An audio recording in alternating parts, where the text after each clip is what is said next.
All right, looks like I'm live. I'm not quite sure about my internet connection here because the two little displays I have are telling me different things.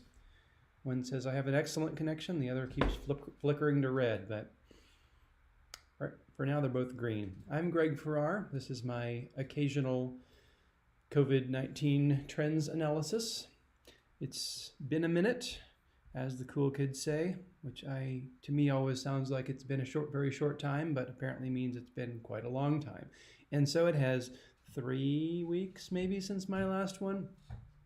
In some sense, there hasn't been a lot going on for the past 3 weeks because it's all been the same, which is to say terrible.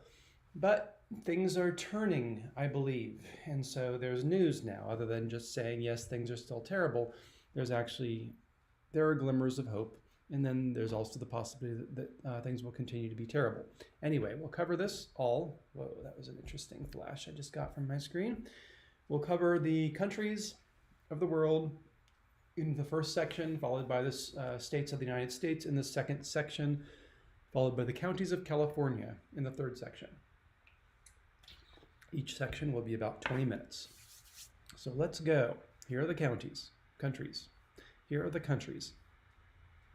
So I'll start with my severity report, which I typically use as maybe my single, if I only had one report, this would probably be it. This combines the total number of cases adjusted for population, the daily cases per million, in other words, DCPM, with the growth rate. And so a low number of cases means a lower severity. A lower number of cases means a lower severity, but also a lower growth rate day over day or week over week, as I usually count it, also means a lower severity, whereas a higher number of cases means a higher severity, higher growth rate means a higher severity. So if you have, for instance, a moderate number of cases, but a very high growth rate, then your severity might be the same as a place that has a very high number of cases, but not growing at all. Anyway, this is my attempt to capture in a single number in a single graph how bad things are.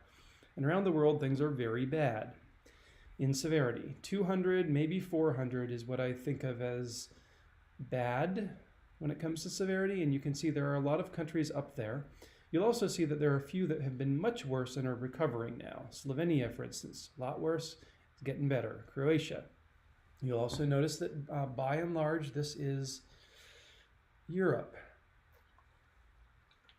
But you'll also notice that some of our favorite European countries, the ones that have been pretty dominant in about a month ago, like Germany and France, are not in the top 20 anymore. As I pointed out in my last live stream, there was a clear trend towards recovery in Europe. We were just about split 50-50 in Europe about whether we were still growing or not in cases, but all of them, there was very little doubt that all the countries were shrinking in their growth rate. So if they were seeing 20% growth week over week last week, now they were seeing 5% growth as of the last live stream. And so with that sort of a trend downward in growth rate, inevitably we end up with a peak. Eventually they hit the zero line of the growth chart, they peak, they start dropping in daily cases. And so that's what we saw for some of these, and many we don't even see here. I have, by the way, finally fixed my this graph, which for several streams in a row has been just completely blank. I figured out that the graphing software, maybe it's not the software, maybe it's something about the file transfer, but whatever, something can't cope with the enormity of very long-term data from a whole lot of countries. And so it was freaking out, and it was just truncated or losing losing some data and just wouldn't display at all. So I've shortened this a little bit. It only goes back to June 1st now, and now it's happy. So this means we can see the world as a whole, and we can see that this thing that we saw in October, late October, some very high peaks in Europe. All of these are Europe. Belgium, Slovenia, Switzerland, the Czech Republic, Armenia, Austria, all of these, Croatia, France. there was a really bad thing going on in Europe in late October. But it peaked in severity, at least. We'll see a little bit later how it did in terms of actual cases and growth. We'll break this severity number into its two components, the number of cases and the growth. But one of those has dropped away a lot. Either the growth has greatly slowed because these peaks have gone away, or the number of cases has dropped, which really that requires at least some slowing of growth. So the growth is probably negative for most of these now. We'll see. We do have a few, Serbia, Turkey, a few stragglers in Europe. And again, 200, 300, 400 is a bad number for severity. So these numbers in the thousands are just astonishing. These peaks way back were probably not real. They were probably data anomalies. We haven't really seen multi-thousand severities before late October when Europe just got white hot. Worth mentioning, I think, the United States. Let's see if we can turn this on and off. We can see where it is. That dotted green line that I'm flickering here. The United States has been nowhere near as bad as Europe was. Nowhere near as the countries of Europe. It's been bad. The peak was, let's just look at the United States alone. The peak was above 700. Anything above 200 is pretty bad. So the United States definitely has been experiencing a severe case of COVID, but it's not in the running in terms of the top 10 or 20 historically. It is, however, in the running right now in terms of the current top 10. Now that Europe's gotten better, now that the Central South America cluster has dissipated, the United States, just by virtue of being a little bit it's by virtue of being one of the worst in the world, but by virtue of all the really bad ones falling away, the United States is now in the middle. And where is it? Still not looking terrible even in the top 20, but it's kind of in the middle of the pack in the top 20.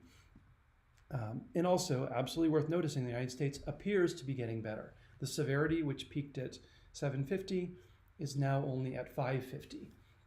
Now, if you look at the news, you'll only get a glimmer of this, and I'll be talking about this in our next section on the states. You'll only get a glimmer of this because the metrics I track are not the total number of cases, or even the daily number of cases, or even the adjusted by population daily number of cases. I do track those, but the numbers that go into severity also include the growth rate. And this means that my analysis tends to say before the peak arrives that the peak is coming.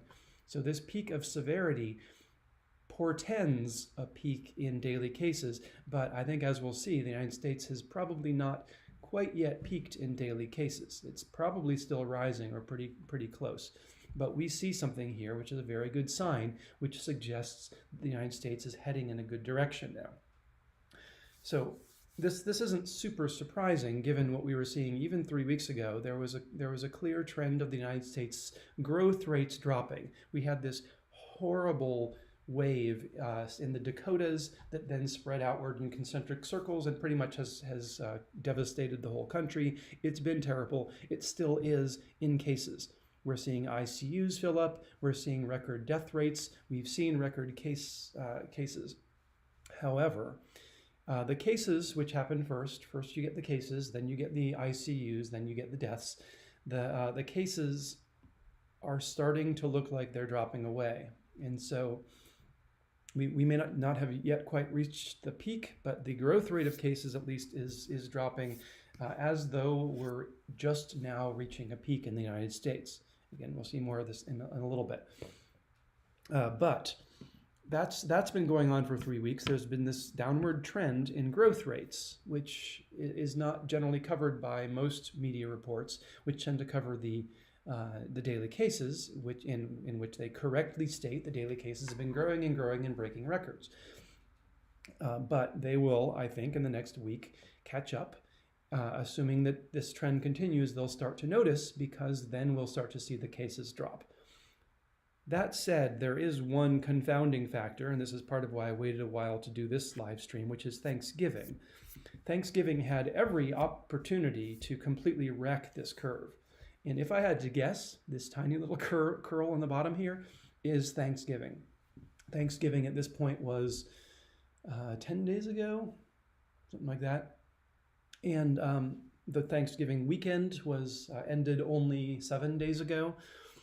Most people who incubate COVID incubate it to an actual case in about 5 days. That's the average. Sometimes it can be as long as 14, as little as 2. But by now, we should have seen a clear burst of activity in COVID cases from Thanksgiving if we were going to. And we are seeing something, but it is by no means shot up to where it was. So there's been a real question in my mind about who's going to win. Is the downward pressure of the peak, the coming peak, is it stronger than Thanksgiving, or is Thanksgiving stronger than that downward trend we've been seeing? And I'm not going to say we know yet, but we're right at the point, right at an inflection point where that question is starting to come into focus. And it's not clear, I'll at least say it's not clear that Thanksgiving is going to win this one. I think that we may actually see a recovery in spite of Thanksgiving. And that might be because there was so much press around how terrible Thanksgiving was going to be that a lot of people, like me, and everyone I know, actually, almost everyone I know, didn't really do Thanksgiving in this sort of let's get together with a bunch of households from out of state way. So the next challenge will be Christmas. I also am skipping Christmas this year. My sisters and mother have decided not to do the get together we do every year at Christmas. We're just not going to do it. And so if a whole bunch of other people do the same, then we may also find that the recovery pressure that happens naturally as the wave peaks and subsides, it may also overcome the upwards pressure of Christmas. And then, of course, there's the vaccine, which as early as the end of this month, some say, may be coming into the nursing homes. And since 40% of cases, in at least, I don't know if that's a nationwide figure or just some states, 40% of the cases come from nursing homes. If we can vaccinate that portion of the population, that's going to be a strong downward pressure on this as well. And it's possible we'll never see a wave as bad as the one we just saw. But it'll be mid 2021, I think, before we really start to see a lot of people vaccinated. We'll get the nursing homes, we'll get the frontline workers, then we'll get some of the essential workers. But the average Joe like me will probably not see a vaccine until mid 2021. I am lined up to get it. Make no mistake, but I probably won't be able to get it for a while. All right. So anyway, that's severity. Severity there are certainly some upcoming problems when it comes to severity, but for Europe at least, for the United States, sort of, barely, things are looking better, but really a lot better for Europe. Let's go though to the more typical metric that you will see elsewhere, which is, well, daily cases, but especially the way I like to present them, daily cases per million, which adjusts by population. Here again, 200 is a bad number, and we can see that the picture is really pretty solidly bad. There's not much good news in this graph. All of the 20 are 400 or above, around 400 or above the top 20. It's still mostly Europe, though there's this sense, I get this sense that it's gone through some of the countries of Europe and they've recovered, and the rest of Europe seems to be getting it a little bit later. So we have, for instance, Georgia, the country. That's not really Europe. I actually don't have a clear geography on Georgia. I want to say it's a former republic, maybe Eastern Europe, but I haven't quite nailed that one down. Serbia, though, is definitely Europe. Croatia, Slovenia. I mean, there's a theme here. They all end in ia. And I believe that means that we're getting into the sort of the Balkans, or the Western former USSR. So it's as though the wave is spreading east from Europe and into some of the Lithuania, into some of the countries Eastern Europe or east of Europe. Russia is not listed here. Interestingly, Russia has not been spared by any means, but it's also a little unclear about how accurate they really are in reporting their numbers. But if their numbers are to be believed, then Russia does not make the top 25, but the United States certainly does. So if you look at this graph, this is not as pretty a graph as the one we just saw. This is not a very pretty graph at all. What appears to be happening, if we looked at this graph, certainly there's just an upward trend. The United States is rising. It's at 500. That's bad. It's not cataclysmically bad, but anything above 200 is a hot spot. So the United States is definitely in a bigger wave than the first two. Each wave seems to be getting higher. But the detail of this, which will show up much better in the growth graph, is that growth accelerated and then slowed. Growth was definitely slowing at this rate, at this period. In mid-November, growth in the United States was clearly slowing as this graph bends a little bit to the right. And then it really slowed all of a sudden at the end of November. We actually had something that arguably was a peak, but then there's this new chunk. So again, if I had to guess, I'd say this was a peak. This was a natural peak of this wave, and then Thanksgiving came along. And because we are now well past the center of the incubation wave of Thanksgiving, I have hope that this will not be the new sustained trend, but that we will actually start to see a peak and decline from here on. But that's not clear from this graph, certainly. We could easily and obviously read this graph as saying Thanksgiving has started a new portion of this wave. It tried to recover, but then there came Thanksgiving. So the United States not growing as fast as it was before, and even this new little segment isn't as fast as it was before. But here we see the competition between those two forces. The force of the natural decline of the wave, which we could clearly see coming. We could see the wave beginning to peak, or heading towards peak as soon as mid-November, but then the force of Thanksgiving coming in there and all the infections that came from that. All right. On the other hand, we see a lot of countries like Switzerland, Slovenia, Armenia, which really obviously clearly have peaked, especially Switzerland and Slovenia. In Armenia, I mean, Slovenia, it's kind of doing its own little Thanksgiving here where it peaked and then it's not quite sure it's peaking anymore. But a lot of these are headed upwards. We see other ones like Bulgaria also clearly has peaked and is declining, the light blue line. But moving on, we're running out of time for countries. I managed to fix this graph again by not going as far back, but all countries, we see much the same. Really, it's hard to make sense of this. This is a better graph for just zooming in on particular countries. But the worst of the peaks of early November, most of the countries have peaked and are declining.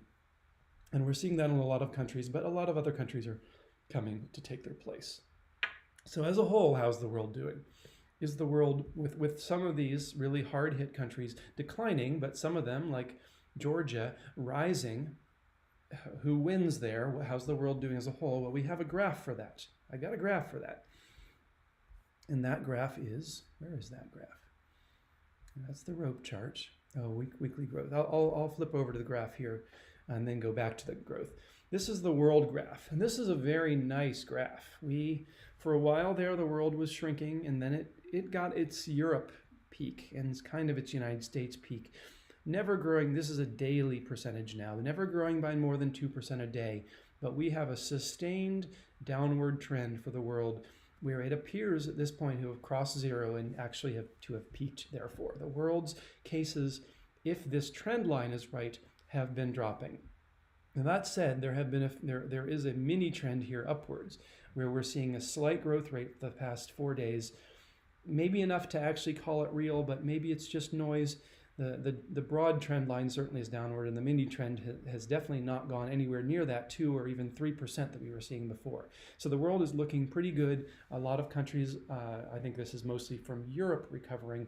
And so even though some countries are turning the wrong direction, the overall number of cases in the world appears to have peaked around December 1st and is now very slightly dropping. Maybe it'll go back up again, but the long-term trend suggests not. All right, let's look at growth rates very quickly.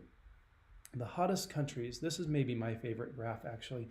The hottest countries in daily cases per million clearly are not growing as quickly as they were before. In fact, many of them, even I think the last time I did a live stream may have been around here, and I was saying, well, look, we're seeing all these downward trends, but everyone's still pretty much growing. Or maybe it was more around here, because I think there might have been a couple of them shrinking. This white line, the 0 line, indicates when a country is shrinking in daily cases. And so there were a couple of them. Armenia and Slovenia back then were shrinking. But almost all the other of the worst countries, hardest hit countries, they were still growing in daily cases, but their growth rate was shrinking. They were heading towards that 0 line, which on this graph indicates a peak of daily cases. It indicates the top of a wave. It indicates that the wave is peaking and we can expect it to drop. Expect cases to drop in the future. So of the top 20, about half of them are actually shrinking now. This trend has generally continued, and so when the downward trend continues, inevitably eventually it goes below 0, and so we see all these countries: Macedonia, Bulgaria, Armenia, Portugal, Switzerland, Italy, Poland, Austria. Now again, this is the current top 20, not the top 20 from my last live stream, but of the current top 20 in daily cases per million, many of them, half of them, are shrinking now, which is good. Some of them are still growing. About half of them are growing. Most of them are growing by less than 20% of those remaining. And so that's at least not a really high growth rate. You can see back here, we were seeing growth rates in around 100%. There was just a snarl of really high growth rates back in late October. No longer. Almost even, and these are the worst countries in the world right now. Even the worst countries in the world are almost all not seeing growth rate above 20% weekly. The only exceptions to that are Azerbaijan and Serbia, which they are seeing a high growth rate, but you can see their growth rates are also shrinking. So this is a pretty good graph. I do sense a little bit of a horizontal feel to the last couple of days, the last couple of weeks, as we see Thanksgiving, and I'm not sure what the equivalent would be that would make that be happening in Europe, but something about maybe it's winter, something has flattened the curve a little bit. We've lost a little bit of our downward trend. We're heading a little bit more horizontally now, so maybe we're beginning to see some sort of trouble ahead. But for the most part, we're certainly in a much better place than we were in late October. And in fact, you can see with these countries, if you average them all out, it's around 0.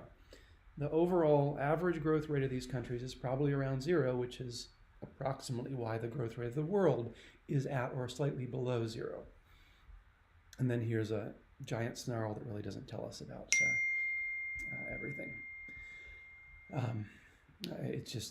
We can look at particular countries here, and if you want to look at a particular country, go to gregfarrar.us. I'm just looking at my own website here, just streaming my own website. You can go and say, well, how is France doing? Let's see how France is doing, just for kicks. France is doing great. It was so bad in France for a while, but look at this. Look at it drop. It's down to 40% drop of daily cases. Every week they're seeing 40% fewer cases. That is a really good trajectory for France. And I think we'd see the same for Germany. Maybe not quite the same, but better. Yeah, certainly not the same, but Germany, also hard hit, has dropped below 0. It's shrinking now, just barely.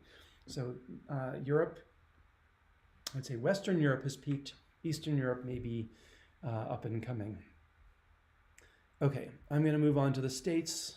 I'm over time on the countries. The states of the United States. So, I may not spend too much time on severity here because, all right, this thing is still obviously loading because it keeps pulling my scroll around as it does when it loads. All right, finally done loading. I'm going to ignore Wyoming and say that probably is not real. Just looking at severity if it was an extreme brief moment. Maybe they got caught up with a whole bunch of tests and it doesn't probably indicate anything. In any case, Wyoming has rejoined the pack after that crazy spike. And it's one of the worst for sure, but it's not at a billion or whatever that showed. So this is not a good graph for severity. Again, 200, 400 is bad. These are all above 500, all of these 20 top states. Now, what's interesting to me, well, never mind. I thought I was going to see that South Dakota wasn't in the list at all, but South Dakota is definitely in the list. South Dakota really was the epicenter. And for some reason, as I've mentioned before, North Dakota just doesn't appear in the data set I'm using. They probably just don't have a volunteer there to build this coronadataScraper.com. But South Dakota and North Dakota tend to move together. We can roughly treat them as the same.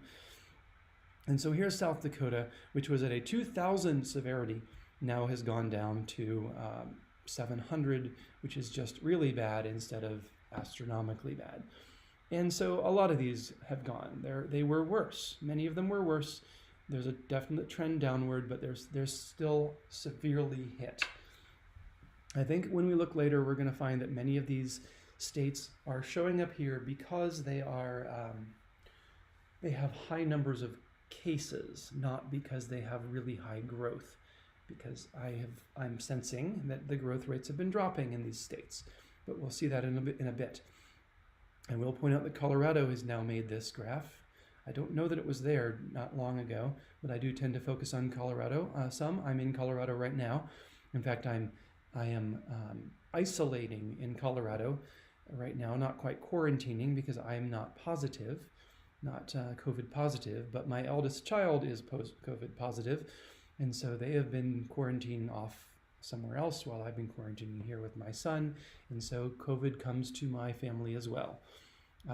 They seem to be recovering fine. They're 17, which makes them low probability of actually getting a severe case of it.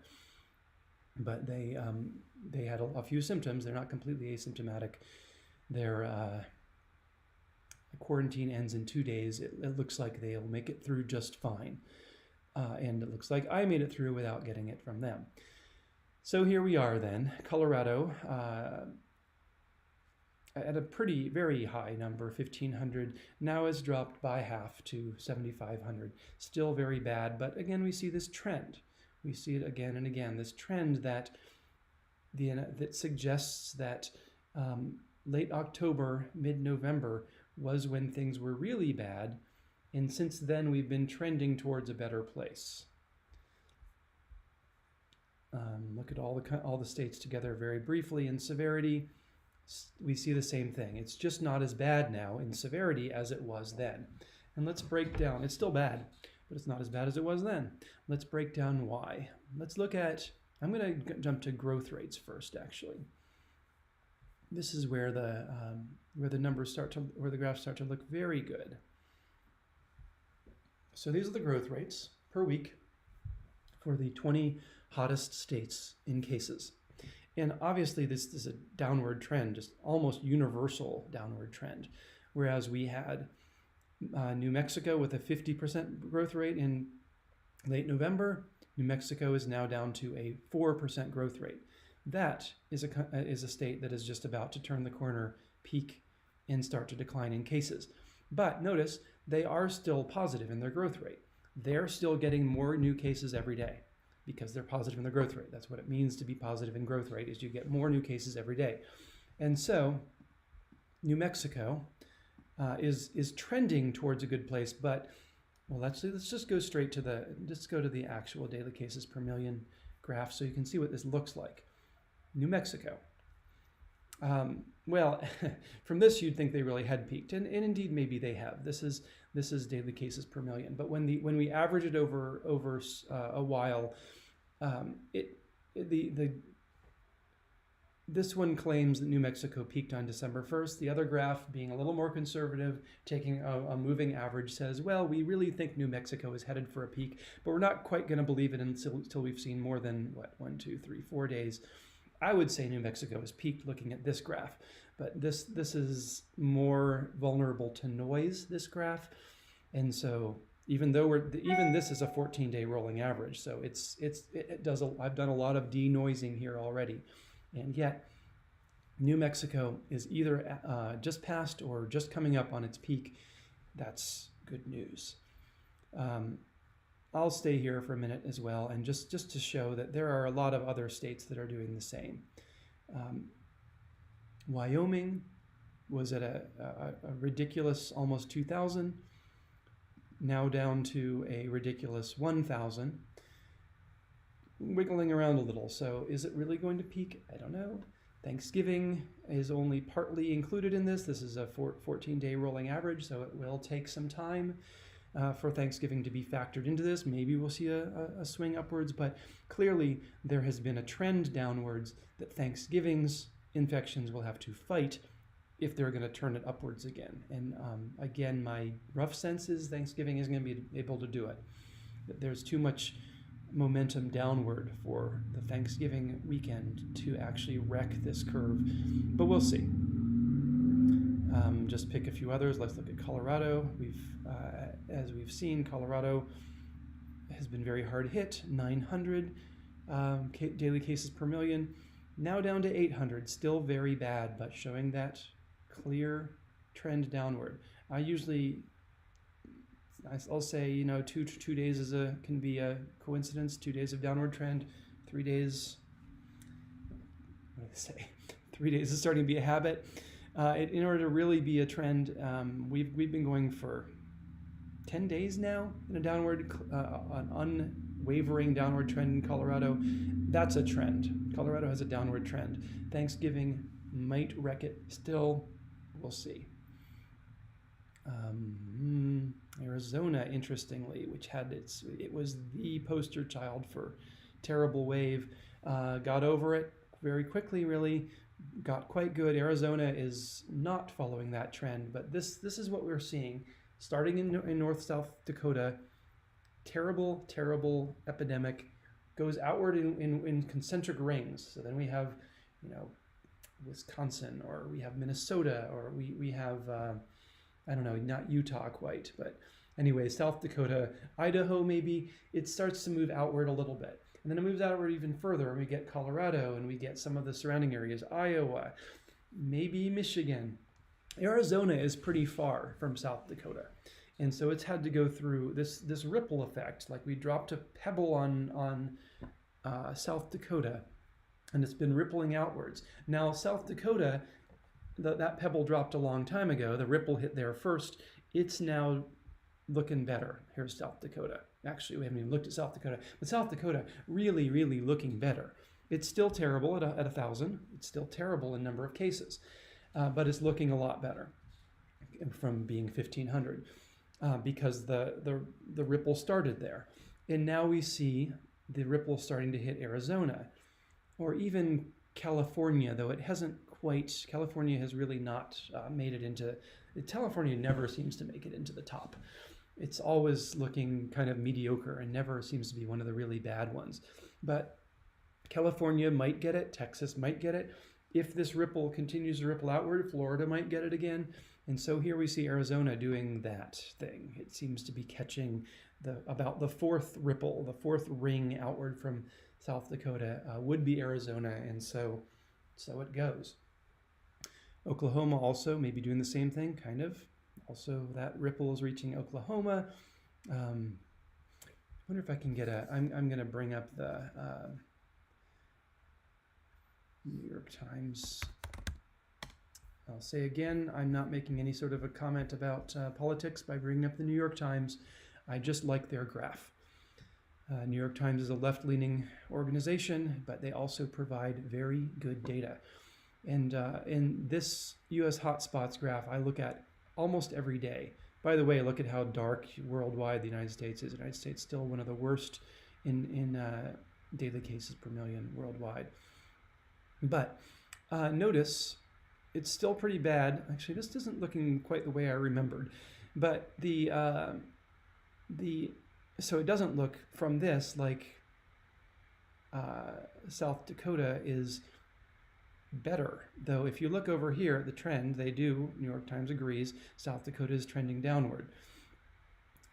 So yeah, I'm not seeing much here to support the whole ripple hypothesis. It just looks like everyone's got it and still has it from this map. And yet, I'd gotten that. I'll switch back here. I'd gotten that impression from watching these that definitely South Dakota is getting better. Maybe it's just that Arizona doesn't have it nearly as bad as South Dakota had it, and so Arizona is now rising, and will hopefully never rise to the level of South Dakota. But there is a wave coming in Arizona anyway. So that's daily cases per million. Let's go back to this great looking growth rate graph. A whole lot of states are shrinking. Everyone below zero is now shrinking. Michigan just barely. Colorado 5% a week. Minnesota 6% a week. Kansas 7% a week.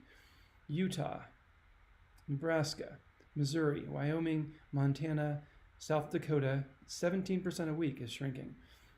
And Wisconsin, the original epicenter, has long since peaked and is now far below zero in their growth rates. So you'll get a little hint of this in the main news where they'll say, oh, it's looking pretty good there in South Dakota. But at least it's starting to shrink there in South Dakota. But the most of the news you get right now is still talking about how the United States as a whole is setting new records. So let me tell you, the average here is around zero.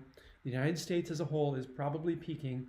It's still setting new records, but unless Thanksgiving comes and wrecks everything, and it's had a good opportunity and it hasn't done it yet, unless Thanksgiving wrecks everything, we are at a peak, and the United States as a whole is going to start to drop, and then I think we'll start to see the news stories that are saying the United States is dropping, the United States has peaked. Well, you heard it here first. I was saying this in late November.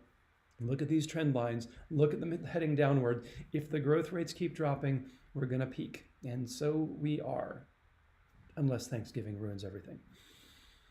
So one thing to keep in mind, though, is these are cases, and I focus almost exclusively on cases. I don't analyze ICU numbers at all. I do a little bit of hospitalization, a little bit on deaths, but I usually don't cover them in the live stream because I just kind of run out of time. Maybe we'll take a moment to look at them here, but I will say the ICU numbers lag. The graph of the ICU lags the graph of cases, and the deaths lag the graph of ICU cases, beds. So people get the disease first, and then they go to the hospital if it's bad, and then they die if it's really bad. And this is a couple weeks off. I remember. I once knew these numbers. I haven't looked at them recently, but let's say you get the disease, and 5 days later you get symptoms, and maybe 2 days later your symptoms are really bad, and in the ICU you end up on a ventilator, and maybe 7 days or 14 days later you die from it. This is very rough. If anybody watching knows those numbers better, drop it in chat or let me know. But there is a lag. And so what this means is when we see in California, for instance, that the ICUs are at 85% capacity, which is bad, because if they get to 100%, then the hospitals are really overloaded. And then we start to actually see the treatment suffer, and we see more people die because there's not enough ICU capacity or healthcare personnel to handle them. If that happens, then we'll see the numbers get even worse. But when we see these cases hit zero, when we see the peak of cases, but it's been rising and rising and rising all the way up to zero, we still have a very hard time ahead of us for about a week, because the ICU numbers are going to keep rising, because the people who got it just today, it's going to be a week before they end up in the ICU, those of them that will. And we're going to see the deaths numbers rising for a couple weeks, because the people who just got it today, it's going to be a couple weeks before they die if they're going to. So this is good news for the long-term trend, but we're going to see it's going to be a sad couple weeks, even if my best optimistic hopes are true and Thanksgiving doesn't wreck the curve and the United States peaks now. It's still going to be a very tough couple weeks as the ICU, as the hospitals continue to rise, hospital admissions continue to rise, intensive care units, ICUs continue to rise, and we run out of beds. It's entirely possible we're going to run out of beds, and we're going to be shipping people, states will be shipping people to other states, which is never a good thing either, to have them going in a hospital for hours to get to the hospital that can hold, get in an ambulance for hours to get to the hospital that can hold them. So this is not, everything's still terrible. Frankly, everything's still terrible. We have a glimmer of hope for the future, as is often the case, because these things do come in waves, but expect some dire weeks ahead for the United States. Okay, I guess I'll take a quick look here just to look at Colorado and California and a few of actually I'll go to this graph where I can look at my favorite special states. Whoa, percent growth. Okay, yeah, Colorado wavers all over the place, but I'm glad to say that it's shrinking right now and has been on a very long, sharp trend towards shrinking. That said, I don't want to lose sight of the fact that Colorado is still really high in daily cases per million. It's dangerous to be in Colorado right now. 800. 200 daily cases per million makes something a hot spot. Colorado has 800. So just to emphasize, this is really the graph that matters. These numbers are what matter in terms of of your behavior, your current behavior. You look at this graph. You look at Colorado, you say that we're 8 times above a hot spot, and you just lock yourself in your basement, because this graph will drop eventually to 200, and then maybe you can come out of your basement and go to the grocery store if you have to. But stay away from people. Everyone who's way above 200 should just stay away from people. We're talking about, in my community in California, we have a bunch of us living in one land and one property, in one house. And we're now taking the rather extreme step of masking when indoors.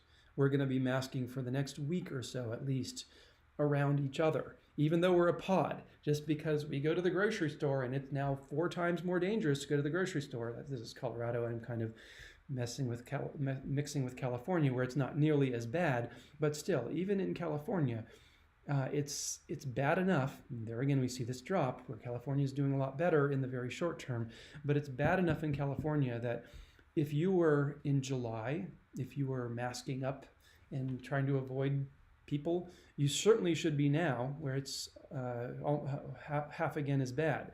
If you were in California and in July you said, oh, things are pretty bad, I'm gonna avoid seeing my friends and avoid going to parties, well, 9 times more you should be doing that now. And the fact that we're getting better does not mean that it's good. It's still terribly dangerous to hang out with anybody, to meet with people right now. Much more dangerous in Colorado than it was. Now let's see Louisiana. Now in Louisiana, also pretty bad. Anything above 200, it makes it a hot spot. Louisiana has seen this before. It actually seems this is kind of its 3rd wave almost. So it's as bad as it was in July in Louisiana right now. I know that I have those listening who are in fact, maybe live listening, who are particularly interested in Louisiana. So I bring that in. Let's look at Ohio, where my mother lives. Yeah, my mother chose not to go to Thanksgiving with relatives, including out-of-state relatives. And that choice was made a week or 2 ago. That was a good choice. I mean, look at this graph. Colorado does show signs of peaking. It might be peaking now, but in spite of that, it has 750 daily cases per million. You are 7 times more likely at your bridge game to get infected than you were in July. So across the country, this is what we're seeing. The numbers are really high. The only good news is that they're starting to drop, but until they drop down to 200, it's still mask up, open a window when you can, stay outdoors when you can, don't meet people. All these things are much more important now than they were in July when we thought we had it bad. Okay. Have I forgotten any of my preciouses? Georgia?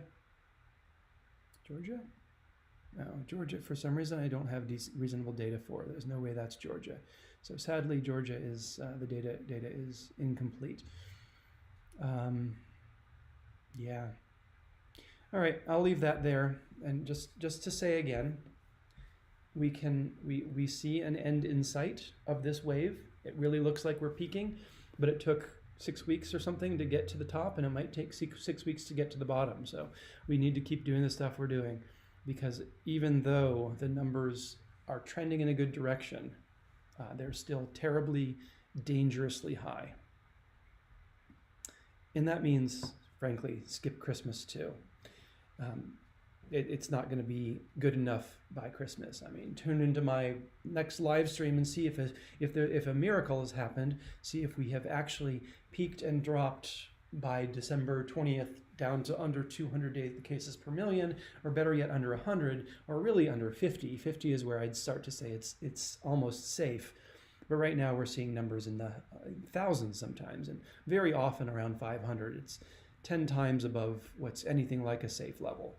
So stay away from people. We're talking about doing Christmas in February or Christmas in May.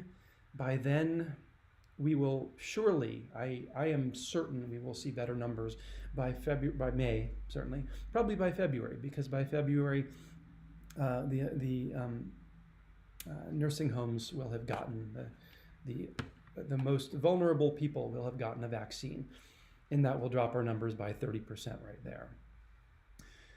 Okay, moving on to the counties of California.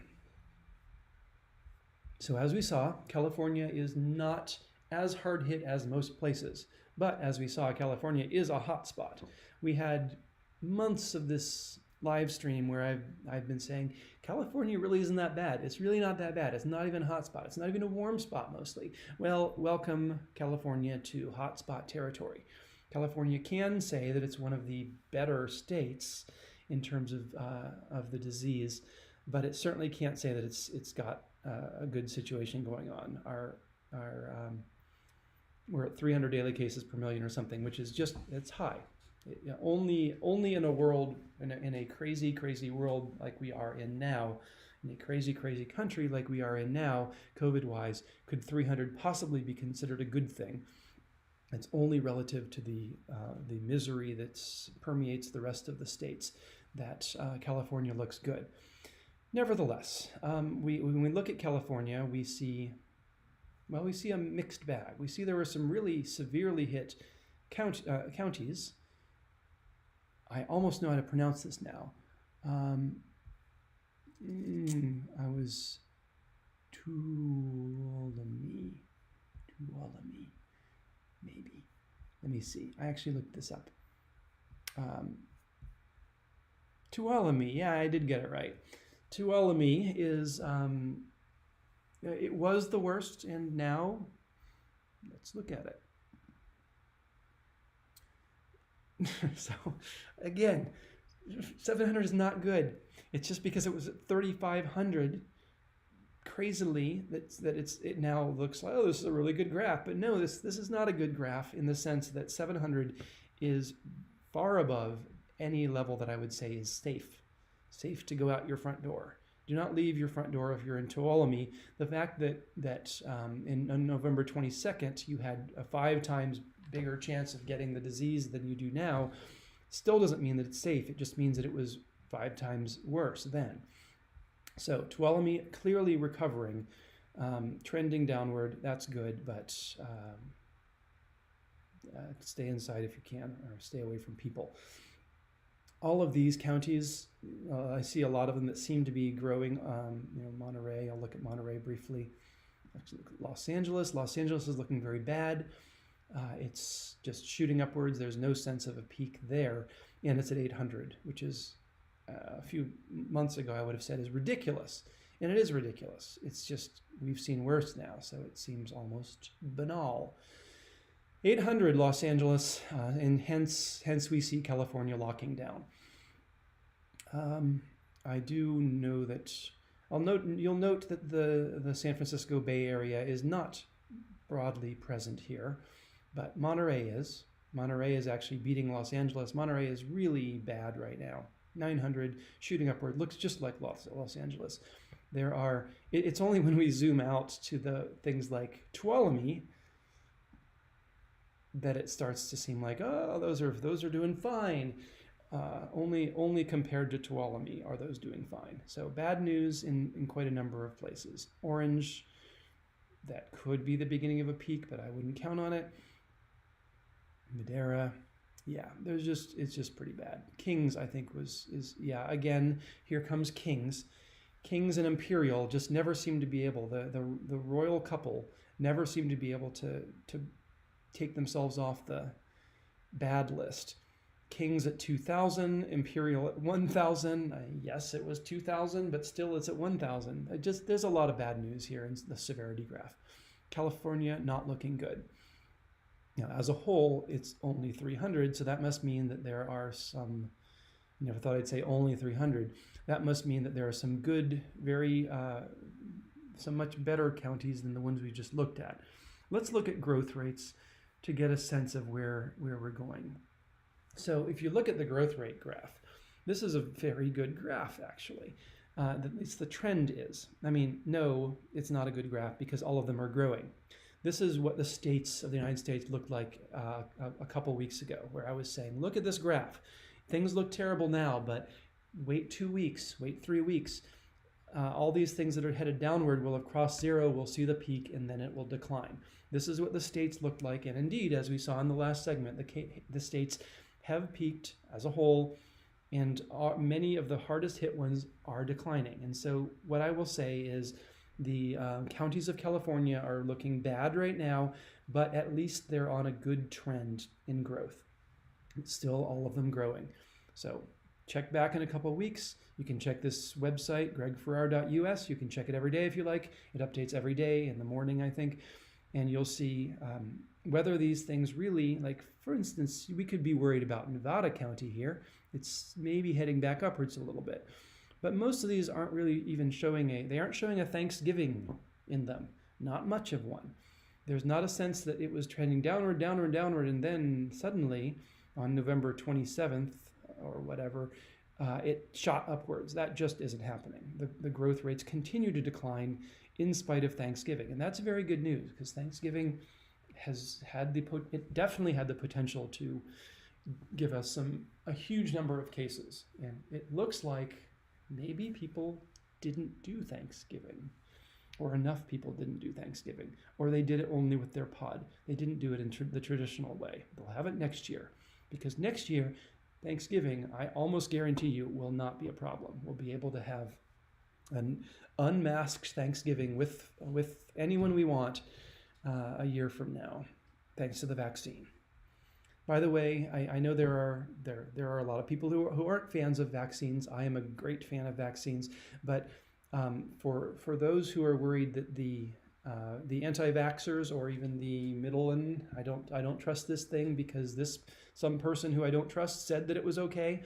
Any of those people, they seem to be a fading segment of the population. The majority of the country is eager to get vaccinated, and when you see the people dying all around you, that's why I will stand on a soapbox for a minute about vaccination. I did an analysis. I tried to figure out, because it's like anything, it's a cost-benefit question. As I understand it, the concern with vaccines is that they may be dangerous. You might take the vaccine and you'll die, or you might take the vaccine and you'll get sick. As far as I can tell, the number of people who die from vaccination is minuscule. We're talking single digits. There are certain bar or whatever syndrome that can happen when you get vaccinated. Yes, you can, in fact, have an adverse effect from a vaccine, and in very rare cases, you can die. But you have to balance that against the adverse effect of not taking the vaccine. And as you look around you, you will see a lot of people who are getting sick from COVID, and you'll see thousands of people a day who are dying from COVID. I guarantee you that with the amount of work that Moderna and all the trial people have put into checking the efficacy and safety of this vaccine, we will not see 3,000 people a day die from the vaccine. That's not going to happen. We might see one. But even, I know that this has been rushed through. I know that there's more risk early on. We don't know the safety of this vaccine as well as we do some others, but it's just not going to be at that scale. But if you're worried, wait a month, let everyone else take the vaccine, and see if you're seeing 3,000 people a day die from the vaccine. And if you're not, take the vaccine, because that's the cost benefit. If the whole country takes the vaccine, then and less than 3,000 people die from the vaccine, then you've won, because right now 3,000 people a day are dying from the disease. I don't think really that there's any comparison in the probable risk from the vaccine with the risk from COVID. There's just no comparison. It is let me know, like talk to me on Facebook or email me or whatever. Put it in the chat. Tell me what is the concern? What is the concern? If you're concerned about being microchipped by Bill Gates, okay, I can't do anything about that. Don't take the vaccine.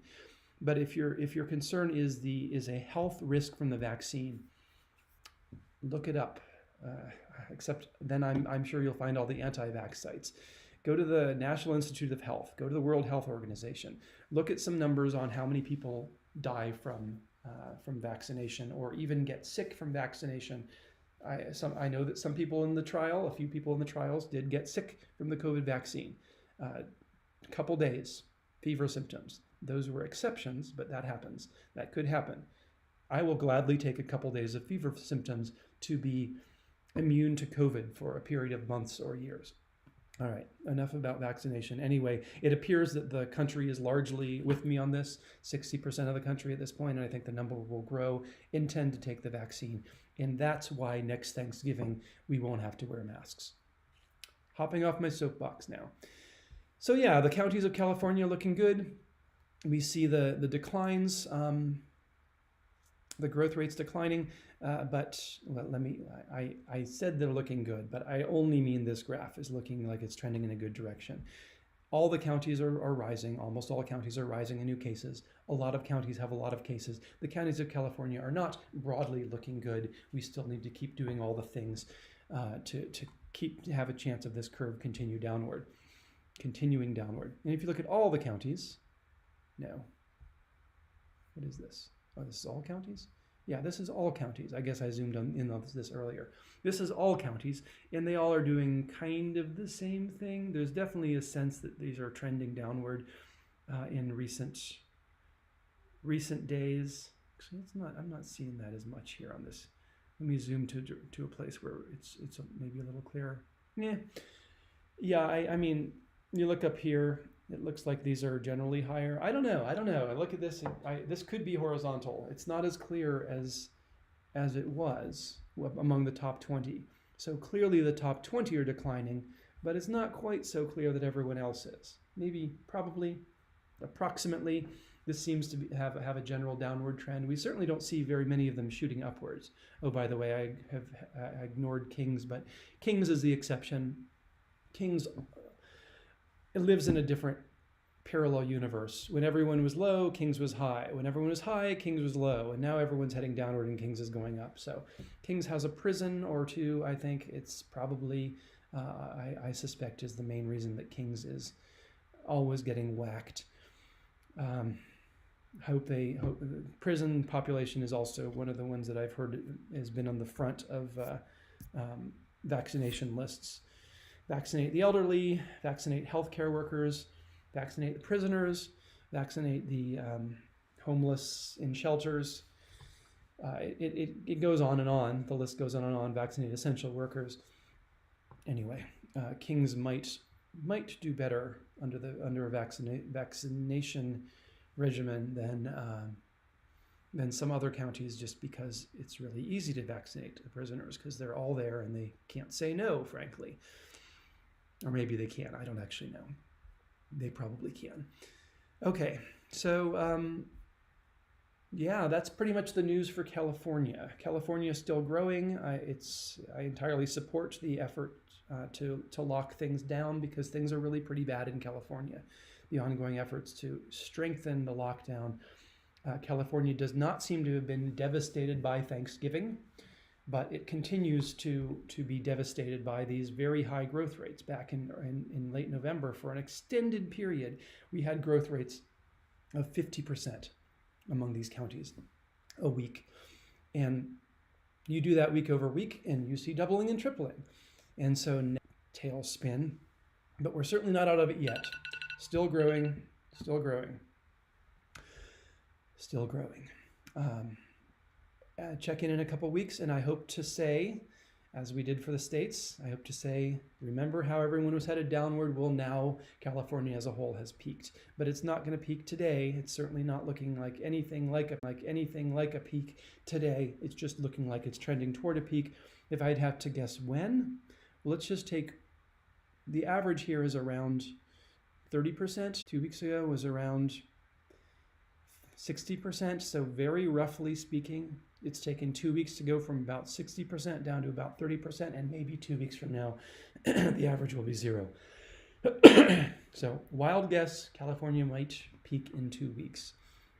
But of course, 2 weeks is Christmas, isn't it? Christmas coming up in 2 weeks, and that'll be our next challenge. Will Christmas, if Thanksgiving didn't wreck it, and we don't know yet that it didn't, we can see some of these curving upwards.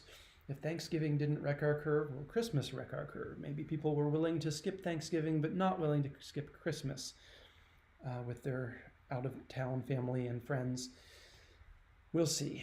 But at least there's a small bit of hope for California that, though it's rather high in cases, it is trending towards, at this point, it is trending towards a peak in 2 weeks. Not making any promises, but that's what the trend suggests. All right, that's my data for the day. I might make another blog post too, one of these days, because I know some people prefer the blog. But I'm done. Thanks for watching. I'll be back. Bye.